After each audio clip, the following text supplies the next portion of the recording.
But this time, the Iranian calculus in going so high appears to be to raise the costs immediately and in a very consequential way for Trump, for the United States, for Israel.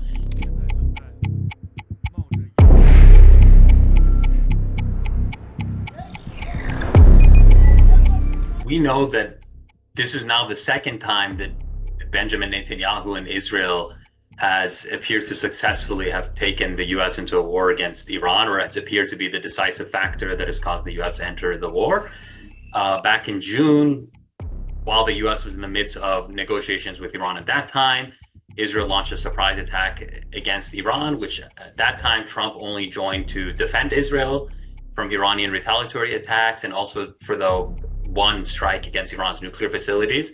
And now, again, it's very interesting that you're seeing one of the explicit lines from the administration, from Marco Rubio and others, be that this war was precipitated by Israel, that Israel was going to attack and Iran was going to retaliate and the US was going to get sucked in anyway. So they decided to, rather than restrain Israel from attacking, to go ahead and attack Iran as well. Certainly with Trump, it seems hard that the Iranians or many other partners of the U.S. can trust his promises or any promises he may give in the future to end this war, which really presents a conundrum for all the regional actors.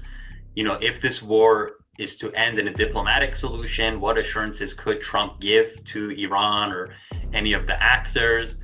As well as, I think, another part of the U.S. credibility problem is now in the ability to protect its regional allies, especially in the Persian Gulf, where these are countries that have had an ostensible security guarantee from the U.S.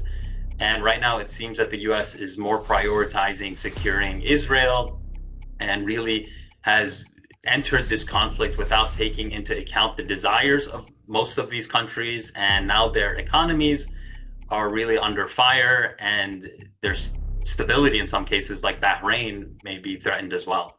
Yes, we've seen that Iran in this round, with this war that's broken out, now they've chosen to go very high on the escalation ladder from the get-go. In previous rounds of conflict with Israel and the US, they were relatively more restrained. They hit back consequentially in the June war in 2024.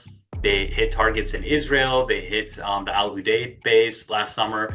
But this time, the Iranian calculus in going so high appears to be to raise the costs immediately and in a very consequential way for Trump, for the United States, for Israel.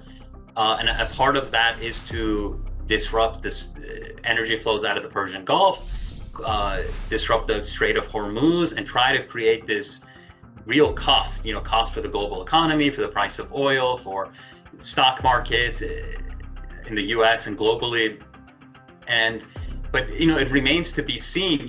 This is something that is going to have to play out for weeks, if not months, to have an accumulating effect, including for energy exports out of the Persian Gulf.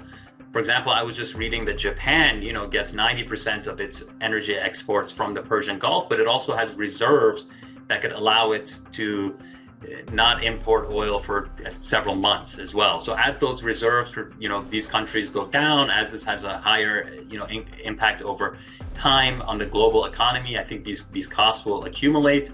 And the key question is, to how long can Iran keep this up? Will Trump try to look for an off-ramp sooner rather than later? And as you said, are the Houthis going to enter? To what direction is this going to go in the region? And it's unpredictable, but as of now, it's really spreading throughout the region.